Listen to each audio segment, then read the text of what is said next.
So one of the ways in which I love to use my leftover vegetable drawer at the end of the week before I go and do the restock is to use up the older vegetables with a little bit of spice.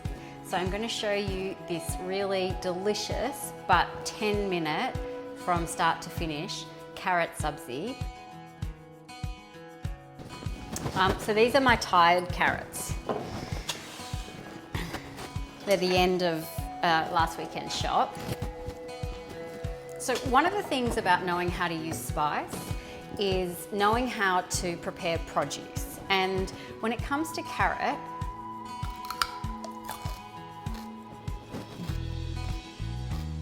it has a lot of fibrous density.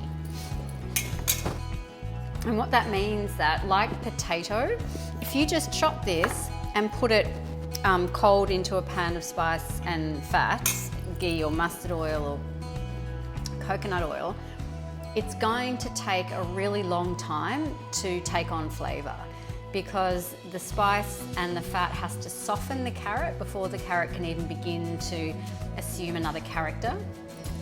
And that's what spice does. It enables produce to assume different characters. It's like dressing them in different clothes and having them present to the world in a totally different manner. One of the ways to get around the time lag that occurs when you're using really fibrous vegetables with spice is to prepare them well. With carrot, the quickest way to do it is to grate them.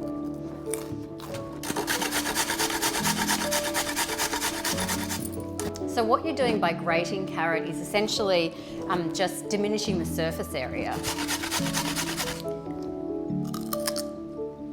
I love carrot. So by diminishing the surface area, I'll show you what I mean. So one way to make Gajar sabzi is to cut carrots into dice and then poach them in a little bit of water with a little bit of chili or fenugreek and a little bit of salt. And so they take on a softening and a flavour character before you even put them into the pan. But that's another process and that's time. But just by grating it, you can see, so very clearly, the surface area is just so much, I mean, this is going to take on flavour in a grated form so much more quickly than a big chunk of raw carrot. So I'm just helping it along, speeding it up. I'm going to do a little bit of a flat pan spice scenario so you can see what I'm doing as I'm doing it. So this is 3 carrots and I'm going to spice to that. So fine pink salt, I'm going to use a teaspoon. 1/3 of a teaspoon of a hot red chilli and half a teaspoon, or another 1/3 of a teaspoon of Kashmiri chilli. 1/3 of a teaspoon of turmeric.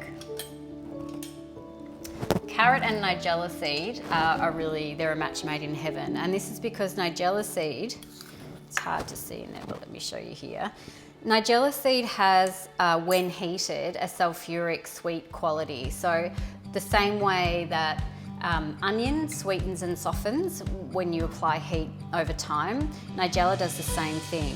So there's a nutty character in there and then a sulfuric sweetness. And that marriage in with the carrot creates this beautiful, harmonious depth and texture that accelerates all the best qualities that are there in the carrot and pushes that forward in the pan. So this is my perfect match. So we're going to use a teaspoon of nigella. It's quite strong. I don't use as much nigella seed or kalonji as I would ever use cumin seed. Some ground coriander, so 2 teaspoons.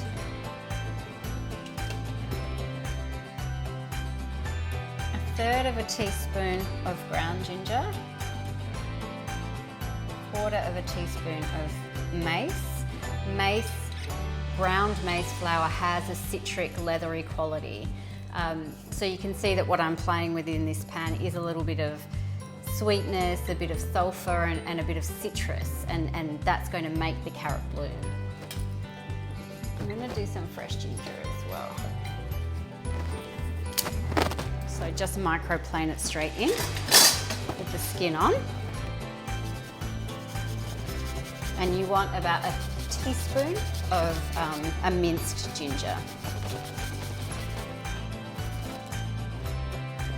Right.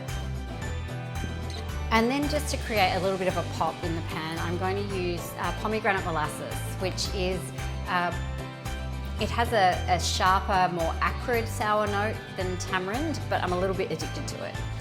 So you can see I'm almost out. So this is a really overpowering flavour. I only ever use a little bit because otherwise it becomes the dominant character. Not even a lid of the pomegranate. 1/3 of a teaspoon, I'd say. And then just to top that off for sweetness, a little bit of jaggery. So jaggery is an unrefined cane sugar. If you'd like to learn a little bit more about what jaggery is and what it does, you can look this up on my channel under the What Is playlist. There is a What Is Jaggery, and that will fill you in on all the detail. So you can see it's about a 1 centimetre by 1 centimetre piece. 1.5 centimetres. I'm going to add some ghee to this, so a tablespoon of ghee. Ghee is the medium between nigella seed and carrot. So even if you cook carrot on its own and cook it down with butter for a really long time, it's actually an incredible dish on its own. So the ghee is the same. It has this really sweet, creamy quality that carrot likes to cuddle up into. And the nigella seed will meet carrot there and they'll both sing. It's a very happy marriage. Okay, so this is going to go on heat. So a medium heat, literally medium, go to the medium space on your stovetop, just until the ghee melts and the spice begins to bubble and become aromatic.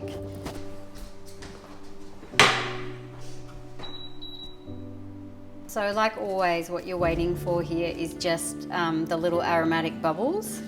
You'll smell the release of all the aroma. Do that little sing. Once the spice starts talking to you, you know it's ready to take on produce. Chattering away. Now at this point, what you want to do is taste the spice and see where you're at. We're at delicious. It's salty and punchy and acidic and a little bit nutty from the nigella. It's overly communicated because there's no produce in there, so don't worry about that at this point. But how strong it is tells you a little bit how much carrot to put in, because while I've grated 3 carrots, if my masala feels a little weak, I won't put all of the carrot in there, chiefly because I want the punch of the spice to come through the carrot. Just turned it down a fraction. Now you can see what's happened in this masala is that the ground coriander has absorbed a lot of the moisture from the ghee, and ground coriander will do that. So I'm actually going to put a little touch of butter on the top, just to make it a little glossy and a little more rich. Butter, like a teaspoon.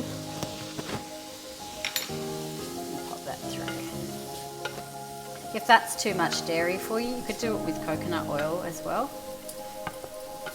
I always like to layer my fats because it gives you more density of flavour, and it tends to provide stratas or tiers for the spice and the produce to play out. Oh yeah, see, that's looking glossy. And that's really it. So at this point, it's really well combined.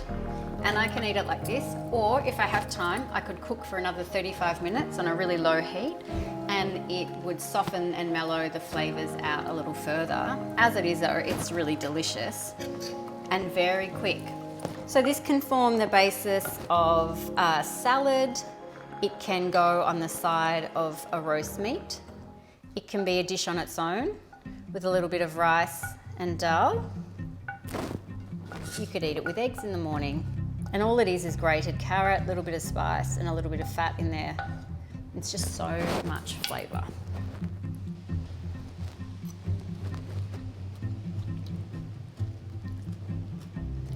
And that's really intense.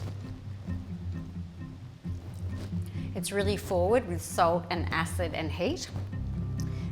The butter adds a little bit of creaminess though, so it's okay. If you wanted to minimise the spice intensity of that dish, all you have to do is add more carrot and the spice is going to disperse further and it give you a softer end result. I love that though. I love the punch. I love the excitement and the intensity. So for me, that's perfect any day of the week.